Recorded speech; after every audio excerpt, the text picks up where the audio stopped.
CIET NCERT द्वारा प्रस्तुत है कक्षा 7 की विज्ञान की पाठ्यपुस्तक। पाठ 13 गति एवं समय, पृष्ठ 152। कक्षा 6 में आपने विभिन्न प्रकार की गतियों के बारे में पढ़ा था। आपने ये पढ़ा था कि किसी वस्तु की गति किसी सरल रेखा के अनुदिश, वर्तुल यानी वृत्ताकार अथवा आवर्ती हो सकती है। क्या आपको ये 3 प्रकार की गतियां याद हैं? सारणी 13.1 में गतियों के कुछ सामान्य उदाहरण दिए गए हैं। प्रत्येक उदाहरण में गति का प्रकार पहचानिए। यहां पृष्ठ 152 पर सारणी 13.1 दी गई है, जिसमें विभिन्न प्रकार की गतियों के कुछ उदाहरण हैं। इस सारणी को 2 भागों में विभाजित किया गया है। पहले भाग में गति के कुछ उदाहरण दिए गए हैं और दूसरे भाग में लिखा है गति का प्रकार, सरल रेखा के अनुदिश, वर्तुल या आवर्ती। दिए गए उदाहरण हैं मार्च पास्ट करते सैनिक, सीधी सड़क पर चलती बैलगाड़ी, दौड़ते धावक के हाथों की गति, चलती साइकिल के पैडल की गति, सूर्य के चारों ओर पृथ्वी की गति, झूले की गति। लोलक की गति। ये हमारा सामान्य अनुभव है कि कुछ वस्तुओं की गति मंद होती है, जबकि कुछ अन्य वस्तुओं की गति तीव्र होती है। 13.1 मंद अथवा तीव्र। हम जानते हैं कि कुछ वाहन अन्य वाहनों की तुलना में अधिक तीव्र गति करते हैं। यहाँ तक कि एक ही वाहन विभिन्न समयों पर तीव्र अथवा मंद गति करता है। सरल रेखीय पथ के अनुदिश गति करने वाली 10 वस्तुओं की सूची बनाइए। इन वस्तुओं की गति को 2 वर्गों मंद तथा तीव्र में बांटिए। आपने ये कैसे निश्चित किया कि कौन सी वस्तु मंद गति कर रही है और कौन सी वस्तु तीव्र गति कर रही है? यदि किसी सड़क पर कई वाहन एक ही दिशा में गति कर रहे हैं, तो हम ये सरलता से बता सकते हैं कि उनमें से कौन सा वाहन अन्य की तुलना में तीव्र गति कर रहा है। आइए हम सड़क पर चलने वाले वाहनों की गति को जानते हैं। क्रियाकलाप 13.1 चित्र 13.1 को समझिए। इसमें किसी क्षण पर सड़क पर एक ही दिशा में गति करते कुछ वाहनों की स्थिति बताई गई है। अब चित्र 13.2 को समझिए। इसमें उन्हीं वाहनों की कुछ समय पश्चात की स्थिति बताई गई है। दोनों चित्रों के प्रेक्षणों के आधार पर यहां दिए गए प्रश्नों के उत्तर दीजिए। कौन सा वाहन सबसे तीव्र गति कर रहा है? इनमें सबसे मंद गति कौन कर रहा है? कौन मंद अथवा तीव्र गति करता है? इसका निर्णय करने में वस्तुओं द्वारा किसी दिए गए काल अंतराल में चली गई दूरी हमारी सहायता कर सकती है। उदाहरण के लिए कल्पना कीजिए, आप अपने मित्र को विदा करने बस अड्डे जा रहे हैं। मान लीजिए आप बस के चलते ही अपनी साइकिल के पेडल मारने लगते हैं। पृष्ठ 153। 5 मिनट के पश्चात आपके द्वारा चली गई दूरी बस द्वारा चली गई दूरी से काफी कम होगी। क्या आप तब ये कहेंगे कि बस साइकिल से तीव्र गति कर रही है? यहां पृष्ठ 153 पर 2 चित्र दिए गए हैं। पहला चित्र है 13.1, जिसमें सड़क पर एक ही दिशा में गति करते वाहन बताए गए हैं, और दूसरा चित्र है 13.2, जिसमें बताए गए वाहनों की कुछ समय पश्चात की स्थिति बताई गई है। हम प्रायः ये कहते हैं कि तीव्र चलने वाले वाहनों की चाल अधिक होती है। 100 मीटर दौड़ में ये निर्णय करना सरल होता है कि किसकी चाल अधिकतम है। जो धावक 100 मीटर दूरी तय करने में सबसे कम समय लेता है, उसकी चाल अधिकतम होती है। 13.2 चाल। आप कदाचित चाल शब्द से परिचित हैं। ऊपर दिए गए उदाहरण में अधिक चाल से ये संकेत मिलता है कि किसी दी गई दूरी को कम समय में तय किया गया है अथवा किसी दिए गए समय में अधिक दूरी तय की गई है। 2 या अधिक वस्तुओं में कौन तीव्रतम गति कर रहा है, इसे ज्ञात करने की सबसे सुविधाजनक विधि ये है कि हम इनके द्वारा किसी एकांक समय में तय की गई दूरी ज्ञात करें।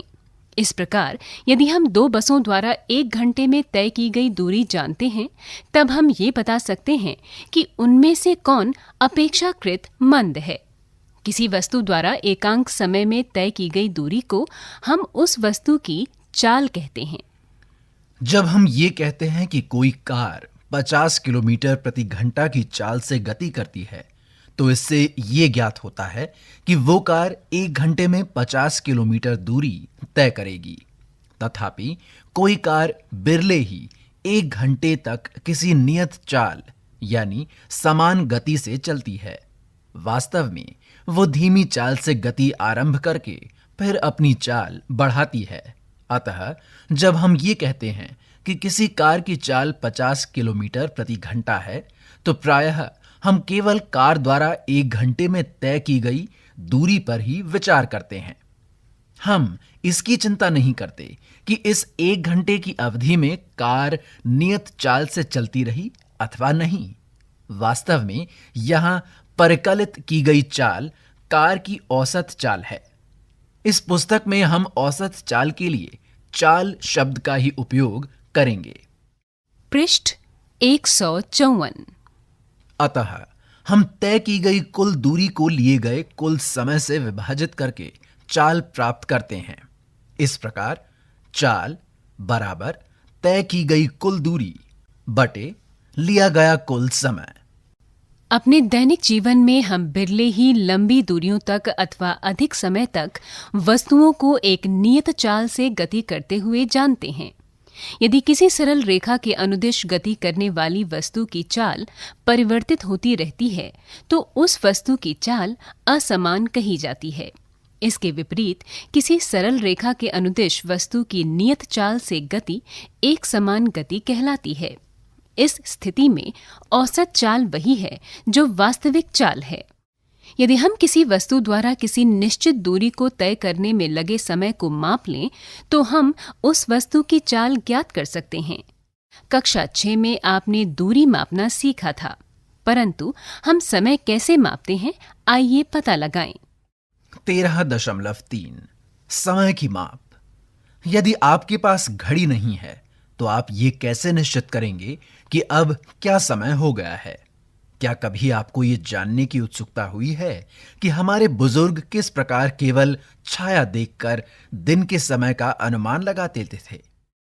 क्या कभी आपको ये जानने की उत्सुकता हुई है कि हमारे बुजुर्ग किस प्रकार केवल छाया देखकर दिन के समय का अनुमान लगा लेते थे?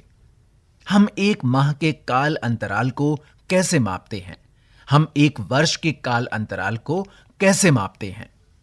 समय की माप से हमारा तात्पर्य काल अंतराल की माप से है। बोलचाल में जब हम समय मापने के लिए किसी घड़ी के उपयोग के बारे में चर्चा करते हैं, तब हमारा अभिप्राय काल अंतराल का मापन ही होता है। हमारे पूर्वजों ने ये जाना कि प्रकृति में बहुत सी घटनाएं निश्चित अंतरालों के पश्चात स्वयं दोहराती हैं। उदाहरण के लिए उन्होंने ये पाया कि सूर्य प्रतिदिन प्रातः उदय होता है। एक सूर्योदय से अगले सूर्योदय के बीच के समय को एक दिन कहा गया। इसी प्रकार एक अमावस्या यानी नवचंद्र से अगली अमावस्या के बीच के समय की माप माह के रूप में की गई। 1 वर्ष उस समय के लिए नियत किया गया जितने समय में पृथ्वी सूर्य की एक परिक्रमा पूरी करती है। प्रायः हमें एक दिन से काफी छोटे समय अंतरालों को मापने की भी आवश्यकता पड़ती है। संभवतः समय मापने की सबसे सामान्य युक्ति घड़ियां ही हैं, जैसा कि चित्र 13.3 में दिया गया है। क्या आपको कभी ये जानने की उत्सुकता हुई है कि घड़ियां समय कैसे मापती हैं? घड़ियों की कार्यविधि काफी जटिल होती है, परंतु सभी घड़ियों में आवर्ती गति का उपयोग किया जाता है। यहाँ पृष्ठ 154 पर चित्र 13.3 दिया गया है। इसमें कुछ सामान्य घड़ियां दी गई हैं, A, B और C। पहली घड़ी दीवार घड़ी है, दूसरी मेज घड़ी और तीसरी अंकक यानी डिजिटल घड़ी है। पृष्ठ 155। आवर्ती गति का एक चिरपरिचित उदाहरण सरल लोलक है। सरल लोलक धातु के छोटे गोले अथवा पत्थर के टुकड़े को किसी दृढ़ स्टैंड से धागे द्वारा निलंबित करके बनाया जा सकता है, जैसा कि चित्र 13.4 ए भाग में दिया गया है। धातु के गोले को लोलक का गोलक कहते हैं। जैसा कि चित्र 13.4 भाग ए में दिया गया है, इस चित्र में लोलक को अपनी माध्य स्थिति पर विराम अवस्था में बताया गया है। जब लोलक के गोले को धीरे से एक ओर ले जाकर मुक्त करते हैं तो ये इधर उधर गति करना आरंभ कर देता है, जैसा कि चित्र 13.4 भाग बी में बताया गया है। सरल लोलक की ये गति आवर्ती अथवा दोलन गति का एक उदाहरण है। जब लोलक का गोलक अपनी माध्य स्थिति O से आरंभ करके A तक, फिर A से B एवं B से वापस O पर आता है तो ये कहा जाता है कि लोलक ने एक दोलन पूरा कर लिया है। लोलक तब भी एक दोलन पूरा करता है जब इसका गोलक एक चरम स्थिति A से दूसरी चरम स्थिति B पर तथा B से वापस A पर आ जाता है। सरल लोलक एक दोलन पूरा करने में जितना समय लगाता है उसे सरल लोलक का आवर्तकाल कहते हैं। यहाँ पृष्ठ 155 पर चित्र 13.4 दिया गया है। यहाँ चित्र के दो भाग दिए गए हैं। पहले भाग ए में एक सरल लोलक दिया गया है और दूसरे भाग बी में दोलन करते सरल लोलक के गोलक की विभिन्न स्थितियां दी गई हैं। क्रियाकलाप 13.2 लगभग 1 मीटर लंबा धागा अथवा डोरी लेकर चित्र 13.4 भाग ए में बताए अनुसार एक सरल लोलक बनाइए। यदि पास में कोई पंखा चल रहा है तो उसे बंद कीजिए। लोलक के गोलक को अपनी माध्य स्थिति पर विराम में आने दीजिए। गोलक के नीचे फर्श पर अथवा इसके पीछे दीवार पर उसकी माध्य स्थिति को एक चिन्ह द्वारा अंकित कीजिए। लोलक का आवर्तकाल मापने के लिए हमें विराम घड़ी की आवश्यकता होगी। यदि विराम घड़ी उपलब्ध नहीं है तो मेज घड़ी अथवा कलाई घड़ी उपयोग की जा सकती है। लोलक को गति में लाने के लिए गोलक को पकड़िए और इसे धीमे से एक ओर ले जाइए। ये सुनिश्चित कीजिए कि जब आप गोलक को विस्थापित कर रहे हों तो इससे बंधी डोरी तनी हुई हो। अब गोलक को विस्थापित स्थिति से मुक्त कीजिए। ध्यान रखिए, गोलक को छोड़ते समय इसे धक्का नहीं लगना चाहिए। जिस समय गोलक अपनी माध्य स्थिति पर है उस समय घड़ी का समय नोट कीजिए। माध्य स्थिति की बजाय आप उस स्थिति से भी समय नोट करना आरंभ कर सकते हैं जब गोलक अपनी किसी एक चरम स्थिति पर है। लोलक द्वारा 20 दोलन पूरा करने में लगा समय मापिए। सारणी 13.2 में अपने प्रेक्षण लिखिए। इसमें दिया गया प्रेक्षण केवल एक नमूना है। आपके प्रेक्षण इससे भिन्न हो सकते हैं। इस क्रियाकलाप को 3-4 बार दोहराइए और अपनी प्रेक्षण सारणी में लिखिए। 20 दोलनों को पूरा करने में लगे समय को 20 से भाग देकर एक दोलन में लगा समय अर्थात लोलक का आवर्तकाल प्राप्त कीजिए। पृष्ठ 156। यहाँ पृष्ठ 156 पर सारणी 13.2 दी गई है। यहाँ लिखा है सरल लोलक का आवर्तकाल। डोरी की लंबाई बताई गई है 100 सेंटीमीटर। इस सारणी को 2 भागों में विभाजित किया गया है। पहले भाग में लिखा गया है 20 दोलनों के लिए लिया गया समय और दूसरे भाग में लिखा है आवर्तकाल।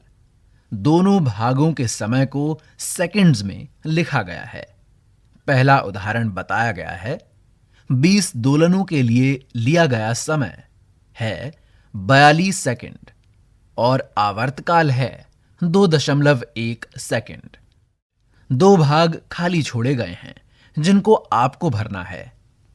क्या आपके लोलक का आवर्तकाल हर बार लगभग समान आता है?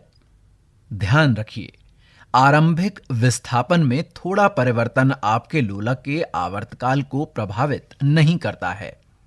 आजकल अधिकांश घड़ियों में 1 या 2 सेलों वाले विद्युत परिपथ होते हैं। इन घड़ियों को क्वार्ट्ज घड़ी कहते हैं। इनके द्वारा मापा गया समय पहले उपलब्ध घड़ियों द्वारा मापे गए समय से अधिक यथार्थ होता है। समय तथा चाल के मात्रक। समय का मूल मात्रक सेकंड है। इसका प्रतीक S है। समय के बड़े मात्रक मिनट तथा घंटा यानी आवर हैं। आप पहले ही जानते हैं कि ये मात्रक किस प्रकार एक दूसरे से संबंधित हैं। चाल का तथा कथित मूल मात्रक क्या है? चूंकि चाल दूरी बटा समय है, अतः चाल का मूल मात्रक मीटर प्रति सेकंड है। वास्तव में इसे अन्य मात्रकों जैसे मीटर प्रति मिनट अथवा किलोमीटर पर आवर में भी व्यक्त किया जा सकता है। आपको ये याद रखना चाहिए कि सभी मात्रकों के प्रतीकों को एक वचन में लिखा जाता है। उदाहरण के लिए हम 50 किलोमीटर लिखते हैं, न कि 50 किलोमीटर्स, अथवा 8 सेंटीमीटर लिखते हैं, न कि 8 सेंटीमीटर्स। आवश्यकता के अनुसार समय के विभिन्न मात्रकों का उपयोग किया जाता है। उदाहरण के लिए आपकी आयु को दिनों अथवा घंटों में व्यक्त करने की अपेक्षा वर्षों में व्यक्त करना सुविधाजनक होता है। इसी प्रकार घर से विद्यालय तक की दूरी को तय करने में लगे समय को वर्षों में व्यक्त करना बुद्धिमानी नहीं है। 1 सेकंड का काल अंतराल कितना छोटा अथवा बड़ा होता है। जोर से 2001 पुकारने में लगा समय लगभग 1 सेकंड होता है। 2001 से 2010 तक जोर जोर से गिनकर आप इसका सत्यापन कर सकते हैं।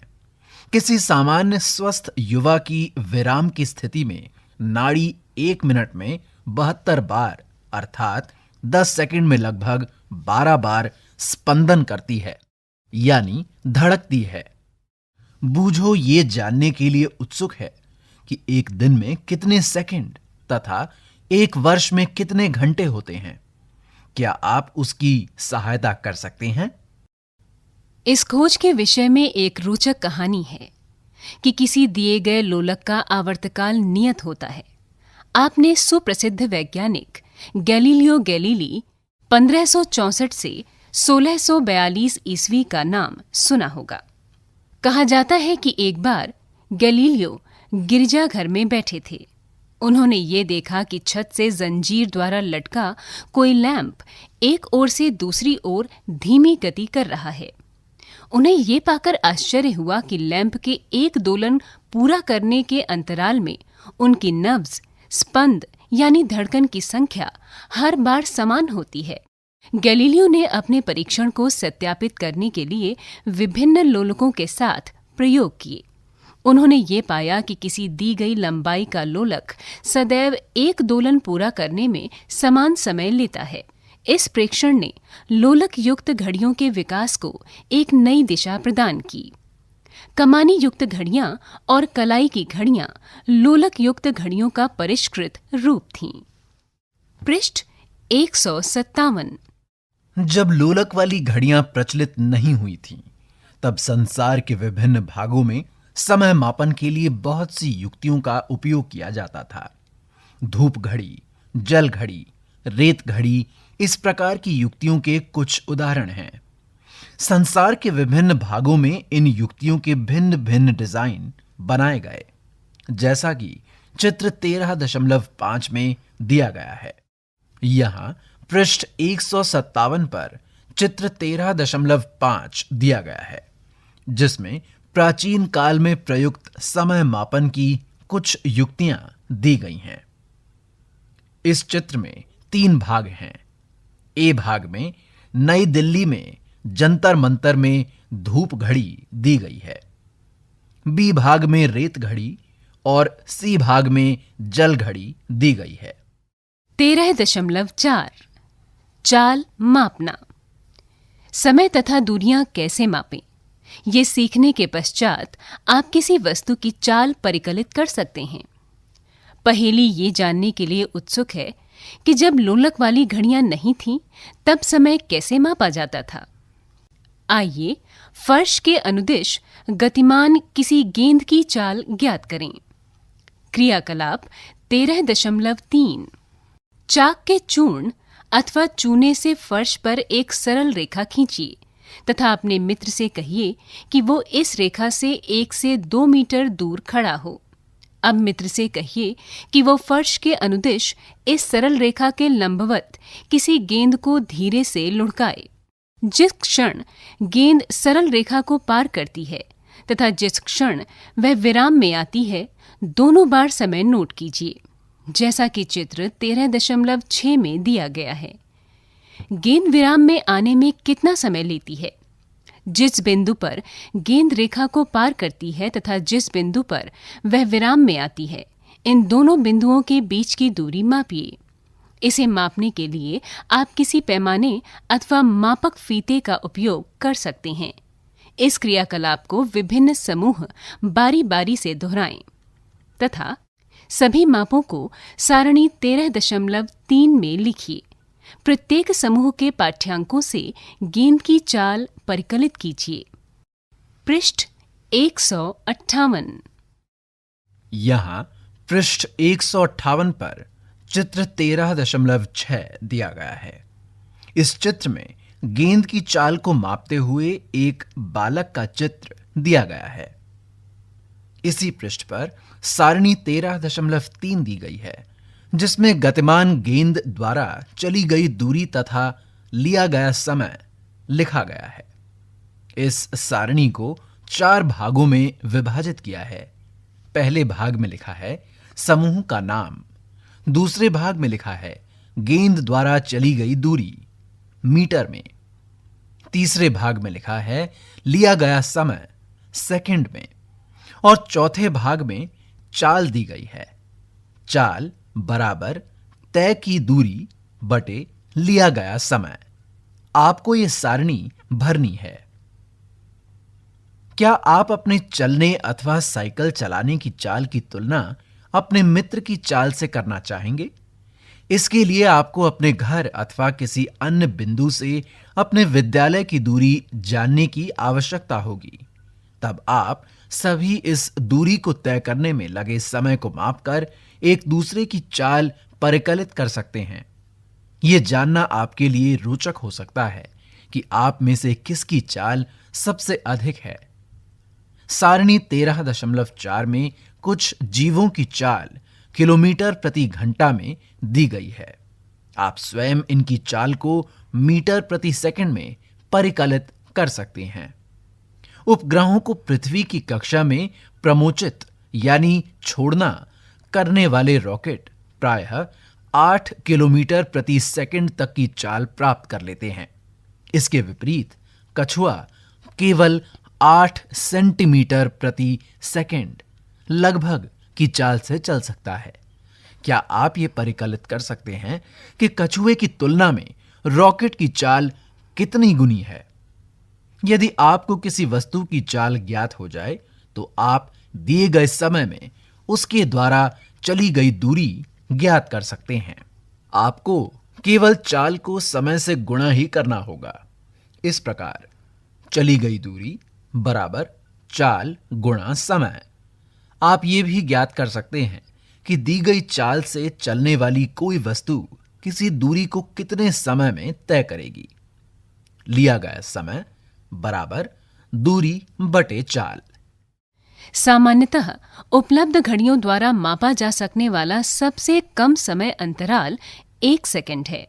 तथापि अब ऐसी विशिष्ट घड़ियां उपलब्ध हैं जो 1 सेकंड से छोटे समय अंतरालों को माप सकती हैं। इनमें से कुछ घड़ियां 1 सेकंड के 10 लाखवें भाग और यहां तक कि 1 अरबवें भाग तक के समय अंतराल माप सकती हैं। आपने माइक्रोसेकंड तथा नैनोसेकंड जैसे शब्द सुने होंगे। 1 माइक्रोसेकंड सेकंड का 10 लाखवां भाग होता है। 1 नैनोसेकंड सेकंड का 1 अरबवां भाग होता है। इतने छोटे समय अंतरालों को जो घड़ियां मापती हैं, उनका उपयोग वैज्ञानिक अनुसंधानों के लिए किया जाता है। खेलों में जिन समय मापने की युक्तियों का उपयोग होता है, वे सेकंड के 10वें अथवा 100वें भाग तक के समय अंतराल माप सकती हैं।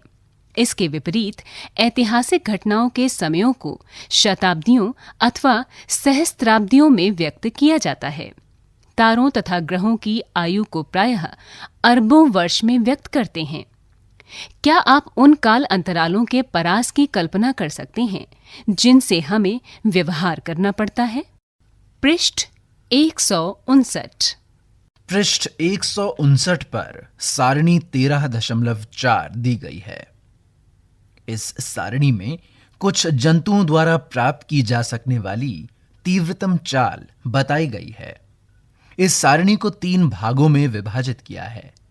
पहला भाग है वस्तु का नाम, दूसरा भाग है चाल, जिसे दिया गया है किलोमीटर प्रति घंटा में, और तीसरा भाग है चाल का, जिसे किलोमीटर प्रति घंटा से मीटर प्रति सेकंड में परिकलित किया गया है। उदाहरण के लिए पहली वस्तु का नाम है बाज, जिसकी चाल किलोमीटर प्रति घंटा में 320 है।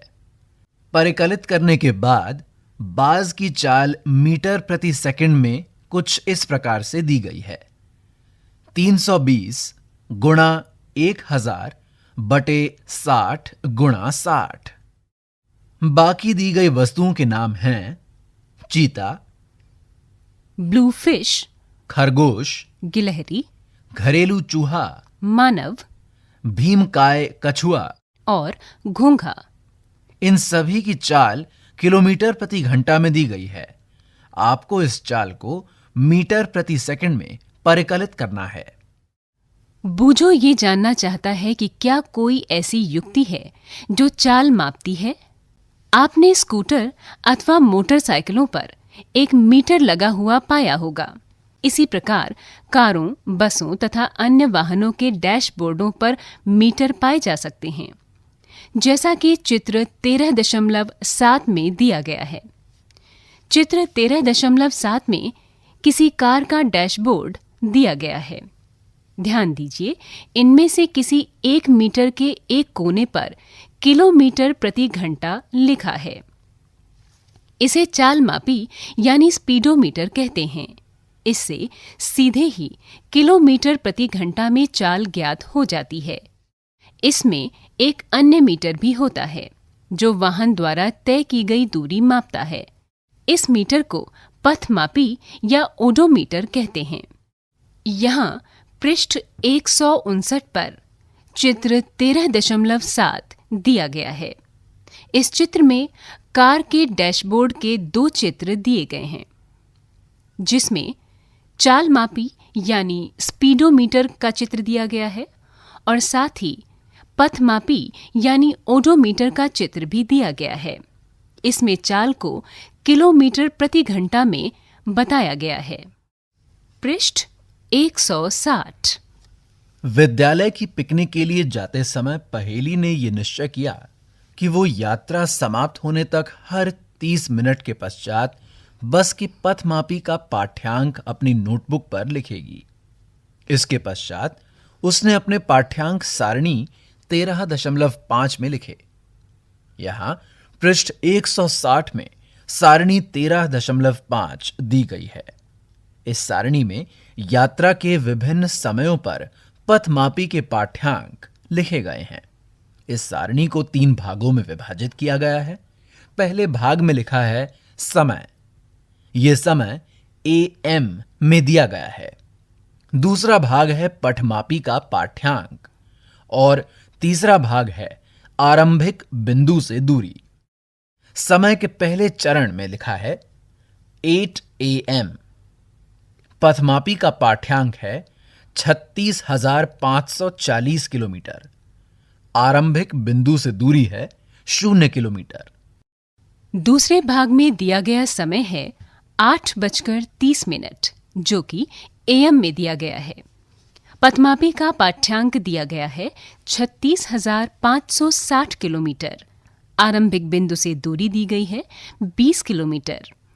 तीसरे भाग में लिखा है समय सुबह के 9 बजे यानी 9 AM। पथमापी का पाठ्यांक दिया गया है 36,580 किलोमीटर और आरंभिक बिंदु से दूरी है 40 किलोमीटर। अगला दिया गया समय है 9:30 जो कि AM में दिया गया है। पथमापी का दिया गया पाठ्यांक है 36,600 किलोमीटर। आरंभिक बिंदु से दूरी है 60 किलोमीटर। आखिरी समय दिया गया है 10 बजे। ये समय सुबह के समय यानी AM का है।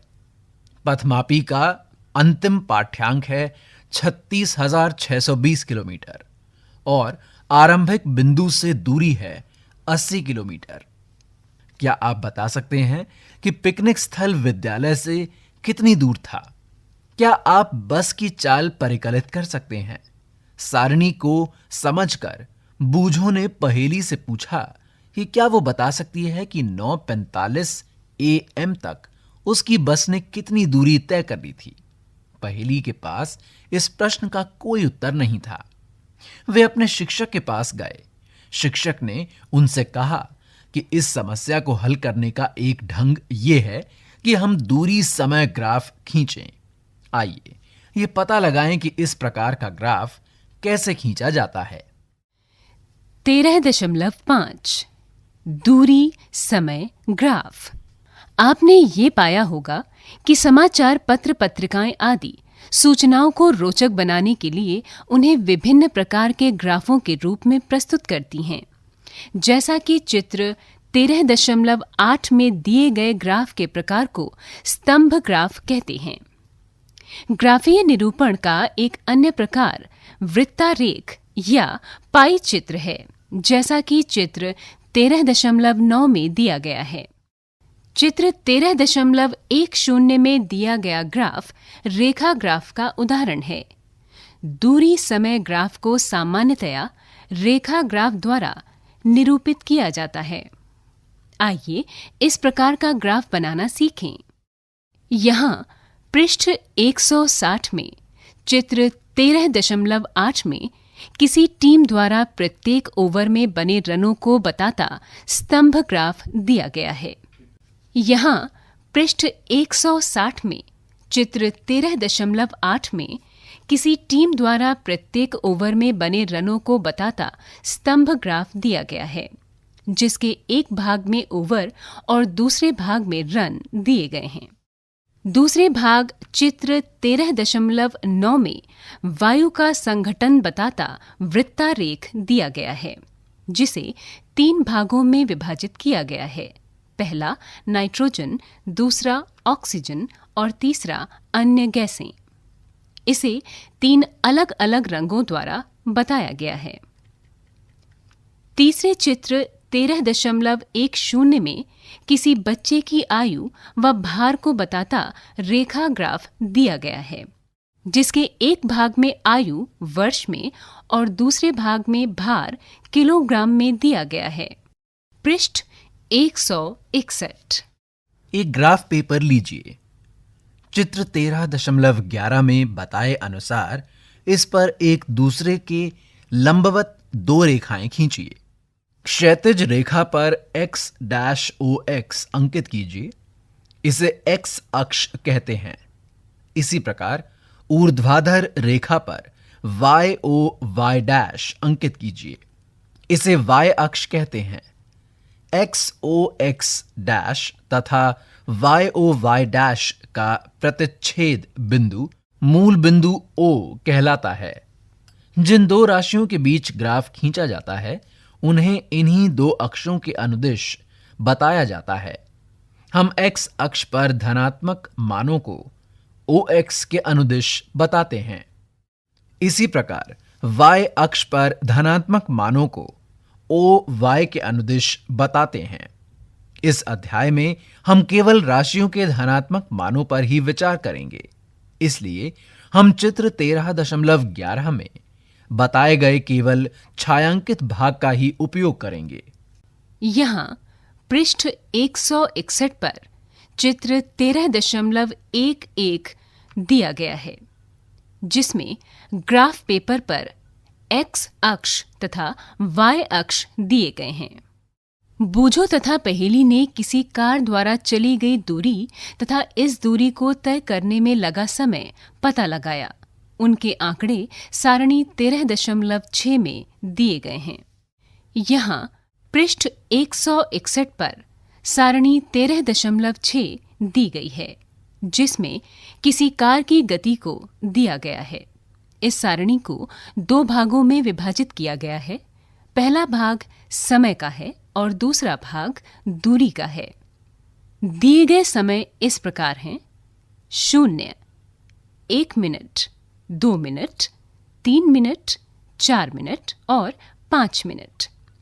दी गई दूरी है 0, 1 किलोमीटर, 2 किलोमीटर, 3 किलोमीटर, 4 किलोमीटर और 5 किलोमीटर। आप यहाँ दिए गए चरणों को अपनाकर ग्राफ बना सकते हैं। 2 अक्षों को निरूपित करने के लिए 2 लंबवत रेखाएं खींचिए तथा चित्र 13.11 में दिए गए अनुसार उन पर OX तथा OY अंकित कीजिए। यह निश्चित कीजिए कि x अक्ष के अनुदिश किस राशि को बताना है तथा y अक्ष के अनुदिश किसे बताना है। x अक्ष के अनुदिश समय तथा y अक्ष के अनुदिश दूरी बताइए। ग्राफ पर दूरी को निरूपित करने के लिए कोई पैमाना चुनिए तथा समय के निरूपण के लिए कोई अन्य पैमाना चुनिए। कार की गति के लिए ये पैमाने इस प्रकार हो सकते हैं: समय 1 मिनट बराबर 1 सेंटीमीटर, दूरी 1 किलोमीटर बराबर 1 सेंटीमीटर। चुने गए पैमाने के अनुसार समय तथा दूरी के मानों को अपने अपने अक्षों पर अंकित कीजिए। कार की गति के लिए समय को x अक्ष पर मूल बिंदु से 1 मिनट, 2 मिनट और इसी तरह चलते हुए द्वारा अंकित कीजिए। इसी प्रकार दूरी 1 किलोमीटर, 2 किलोमीटर और ऐसे ही y अक्ष पर अंकित कीजिए, जैसा कि चित्र 13.12 में बताया गया है। अब आपको दूरी तथा समय के मानों के प्रत्येक समुच्चय को ग्राफ पेपर पर निरूपित करने के लिए उस पर बिंदु अंकित करने हैं। सारणी 13.6 के क्रम संख्या 1 के प्रेक्षण में यह बताया गया है कि समय 0 मिनट पर चली गई दूरी भी 0 है। पृष्ठ 162। यहाँ पृष्ठ 162 पर चित्र 13.12 दिया गया है। इस चित्र में ग्राफ बनाना बताया गया है, जिसके एक भाग में समय मिनट में और दूसरे भाग में दूरी किलोमीटर में दी गई है। अब आपको दूरी तथा समय के मानों के प्रत्येक समुच्चय को ग्राफ पेपर पर निरूपित करने के लिए उस पर बिंदु अंकित करने हैं। सारणी 13.6 के क्रम संख्या 1 के प्रेक्षण में यह बताया गया है कि समय 0 मिनट पर चली गई दूरी भी 0 है। मानो कि इस समुच्चय की ग्राफ पेपर पर स्थिति मूल बिंदु पर है। 1 मिनट के पश्चात कार ने 1 किलोमीटर दूरी चली है। मानो कि इस समुच्चय को अंकित करने के लिए x अक्ष पर 1 मिनट को निरूपित करने वाले बिंदु को जानिए। इस बिंदु पर y अक्ष के समांतर रेखा खींचिए। इसके पश्चात y अक्ष पर 1 किलोमीटर दूरी के संगत बिंदु से x अक्ष के समांतर रेखा खींचिए। वो बिंदु जिस पर ये दोनों रेखाएं एक दूसरे को काटती हैं, ग्राफ पेपर पर इस मानों के समुच्चय को निरूपित करता है, जैसा कि चित्र 13.12 में बताया गया है। इसी प्रकार ग्राफ पेपर पर मानों के विभिन्न समुच्चयों के तदनुरूपी बिंदुओं को अंकित कीजिए। चित्र 13.12 में विभिन्न समयों पर कार की स्थितियों के सभी बिंदुओं के समुच्चयों को ग्राफ पर बताया गया है। चित्र 13.12 में बताए गए अनुसार इन बिंदुओं को मिलाइए। बिंदुओं को मिलाने पर सरल रेखा प्राप्त होती है। ये कार की गति का दूरी समय ग्राफ है। यदि दूरी समय ग्राफ एक सरल रेखा है तो ये संकेत करता है कि वस्तु किसी नियत चाल से गति कर रही है, परंतु यदि किसी वस्तु की चाल लगातार परिवर्तित होती है तो ग्राफ की आकृति कुछ भी हो सकती है। व्यापक रूप में पैमाने का चयन इतना सरल नहीं होता जितना चित्र 13.12 तथा चित्र 13.13 में दिया गया है। हमें x अक्ष तथा y अक्ष पर वांछित राशियों को निरूपित करने के लिए दो भिन्न पैमानों का चयन करना पड़ सकता है। आइए इस प्रक्रिया को एक उदाहरण की सहायता से समझते हैं। आइए फिर उसी बस की गति पर विचार करते हैं जिसके द्वारा पहेली और उसके मित्र पिकनिक पर गए थे। बस द्वारा तय की गई दूरी तथा लिया गया समय सारणी 13.5 में बताए गए हैं। बस द्वारा तय की गई कुल दूरी 80 किलोमीटर है। यदि हम 1 किलोमीटर बराबर 1 सेंटीमीटर पैमाना चुनने का निश्चय करें तो हमें 80 सेंटीमीटर का अक्ष खींचना होगा, जो कागज की शीट पर संभव नहीं है। इसके विपरीत 10 किलोमीटर बराबर 1 सेंटीमीटर का पैमाना चुनने पर हमें केवल 8 सेंटीमीटर लंबाई के अक्ष की आवश्यकता होगी। यह पैमाना काफी सुविधाजनक होगा, परंतु यह ग्राफ पेपर के एक छोटे भाग को ही ढकेगा। ग्राफ खींचने के लिए पैमाने का चयन करते समय कुछ बातों को ध्यान में रखना चाहिए, जो इस प्रकार हैं। प्रत्येक राशि के अधिकतम और न्यूनतम मानों के बीच अंतर, प्रत्येक राशि के मध्यवर्ती मान, ताकि उन मानों को ग्राफ पर चुने गए पैमाने के आधार पर अंकित करना सुविधाजनक हो, तथा जिस पेपर पर ग्राफ खींचना है उसके अधिकतम भाग का उपयोग करना। मान लीजिए आपको 25 सेंटीमीटर गुणा 25 सेंटीमीटर आमाप का एक ग्राफ पेपर दिया गया है। ऊपर दी गई शर्तों को पूरा करने तथा सारणी 13.5 के आंकड़ों को समायोजित कर सकने के लिए एक पैमाना इस प्रकार हो सकता है, जैसे दूरी 5 किलोमीटर बराबर 1 सेंटीमीटर तथा समय 6 मिनट बराबर 1 सेंटीमीटर। पृष्ठ 163। यहाँ पृष्ठ 163 पर चित्र 13.13 दिया गया है, जिसमें बस की गति बताता एक ग्राफ दिया गया है, जिसके एक भाग में समय मिनट में और दूसरे भाग में दूरी किलोमीटर में दी गई है। क्या अब आप बस की गति के लिए दूरी समय ग्राफ खींच सकते हैं? क्या आपके द्वारा खींचा गया ग्राफ चित्र 13.13 में बताए गए ग्राफ के समरूप है? यदि सारणी द्वारा प्रस्तुत आंकड़ों से तुलना करें तो दूरी समय ग्राफ हमें गति के बारे में विविध प्रकार की जानकारी प्रदान करता है। उदाहरण के लिए सारणी 13.5 से हमें केवल कुछ निश्चित समय अंतरालों पर ही बस द्वारा तय की गई दूरी के बारे में जानकारी मिलती है। इसके विपरीत दूरी समय ग्राफ से हम समय के किसी भी क्षण पर बस द्वारा तय की गई दूरी ज्ञात कर सकते हैं। मान लीजिए हम 8:15 AM पर बस द्वारा चली गई दूरी ज्ञात करना चाहते हैं।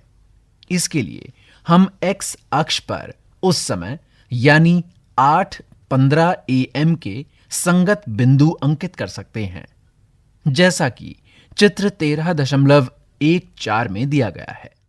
मान लीजिए वो बिंदु A है।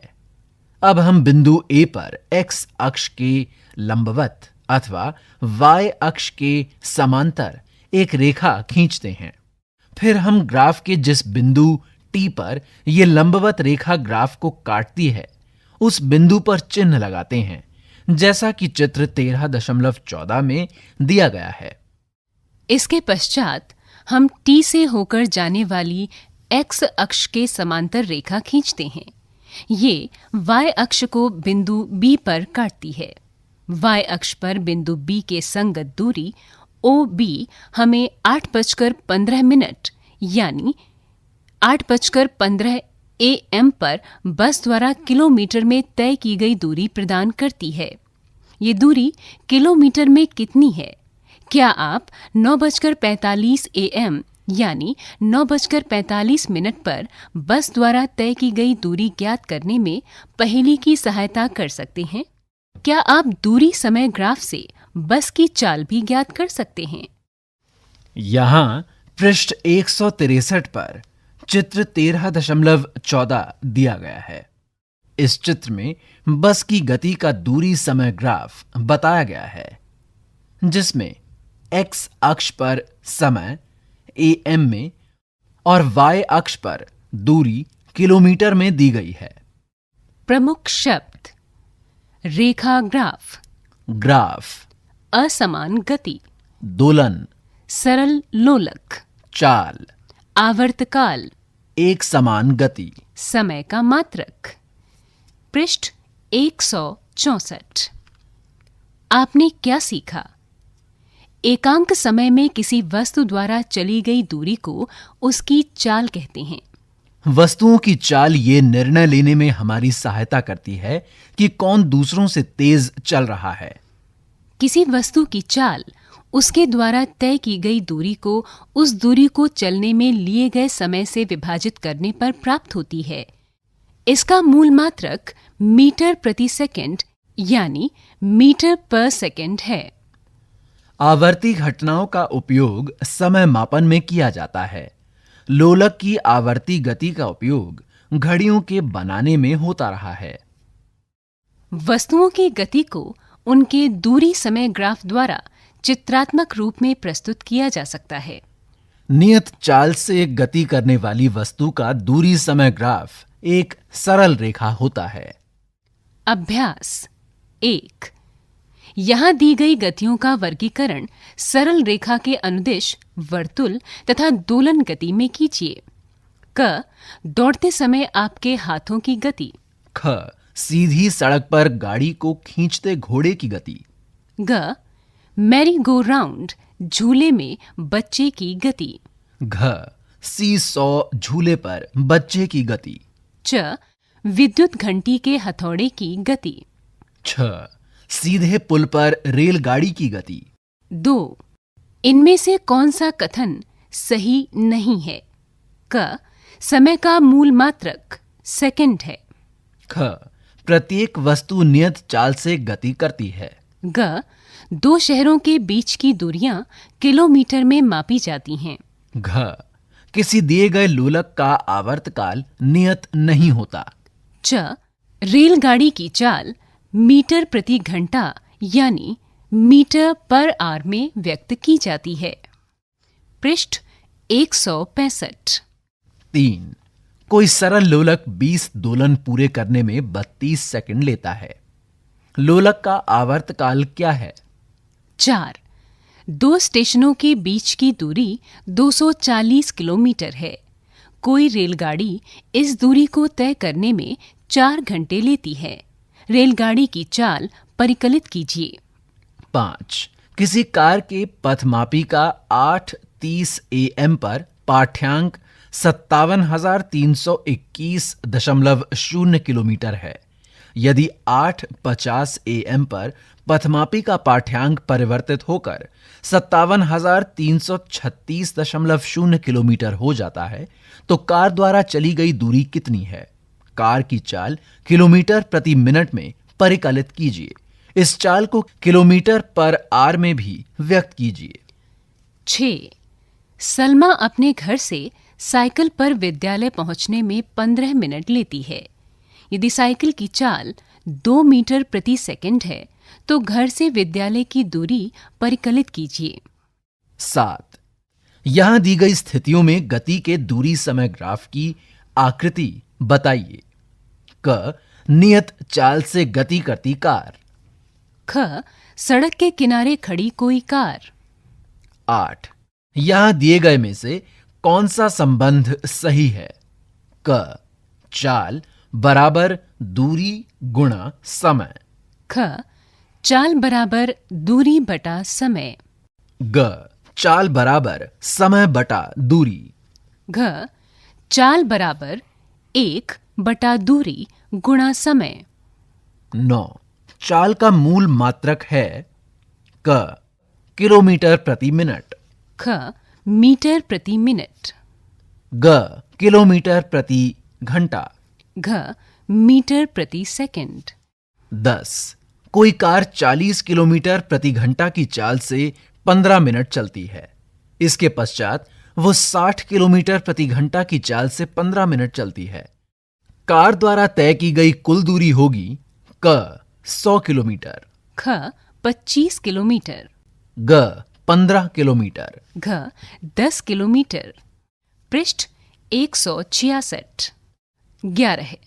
मान लीजिए चित्र 13.1 तथा 13.2 में बताए गए फोटोग्राफ 10 सेकंड के अंतराल पर खींचे गए। यदि इन फोटोग्राफों में 100 मीटर की दूरी को 1 सेंटीमीटर द्वारा बताया गया है तो तीव्रतम कार की चाल परिकलित कीजिए। चित्र 13.15 में दो वाहनों ए तथा बी की गति के दूरी समय ग्राफ बताए गए हैं। इनमें से कौन सा वाहन अपेक्षाकृत तीव्र गति से चल रहा है? यहां प्रश्न 12 के साथ चित्र 13.15 दिया गया है। इसमें दो वाहनों की गति की दूरी समय ग्राफ दिए गए हैं। इस चित्र में एक्स अक्ष पर समय और वाई अक्ष पर दूरी बताई गई है। 13. यहाँ दूरी समय ग्राफों में से कौन उस ट्रक की गति को बताता है जिसमें उसकी चाल नियत नहीं है? यहाँ पृष्ठ 166 पर समय और दूरी को बताते 4 ग्राफ दिए गए हैं। आपको इन ग्राफों को पहचान कर बताना है कि इन दूरी समय ग्राफों में से उस ट्रक की गति को बताता ग्राफ कौन सा है जिसमें उसकी चाल नियत नहीं है। पृष्ठ 167। विस्तारित अधिगम, क्रियाकलाप और परियोजना कार्य। 1. आप अपनी धूप घड़ी स्वयं बना सकते हैं तथा अपने स्थान पर दिन का समय अंकित करने के लिए इसे प्रयोग कर सकते हैं। सबसे पहले एटलस की सहायता से अपने शहर का अक्षांश ज्ञात कीजिए। गत्ते का त्रिभुजाकार टुकड़ा इस प्रकार काटिए कि उसका एक कोण आपके स्थान के अक्षांश के बराबर हो तथा इसका सम्मुख कोण समकोण हो। इस टुकड़े को, जिसे नोमोन कहते हैं, किसी वृत्ताकार बोर्ड पर चित्र 13.16 में बताए अनुसार उसके व्यास के अनुदिश ऊर्ध्वाधर जड़ दीजिए। नोमोन को वृत्ताकार बोर्ड में व्यास के अनुदिश खांचा बनाकर भी जड़ा जा सकता है। अब कोई ऐसा खुला स्थान चुनिए जहां दिन में अधिकांश समय धूप पड़ती हो। फर्श पर उत्तर दक्षिण दिशा के अनुदिश एक रेखा अंकित कीजिए। जैसा कि चित्र 13.16 में बताए गए अनुसार धूप में धूप घड़ी रखिए। दिन के समय जितना जल्दी संभव हो सके, मान लो 8 बजे यानी 8 AM पर वृत्ताकार बोर्ड पर नोमोन की छाया की नोक की स्थिति अंकित कीजिए।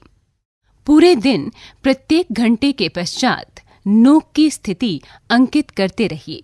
चित्र 13.16 में बताए गए अनुसार अंकित किए गए प्रत्येक बिंदु को नोमोन के आधार के उस बिंदु से मिलाने वाली रेखाएं खींचिए जिस पर उस स्थान का अक्षांश कोण बना है। इन रेखाओं को वृत्ताकार बोर्ड पर उसकी परिधि तक बढ़ाइए। आप इस धूप घड़ी का उपयोग करके अपने स्थान पर दिन का समय ज्ञात करने के लिए कर सकते हैं।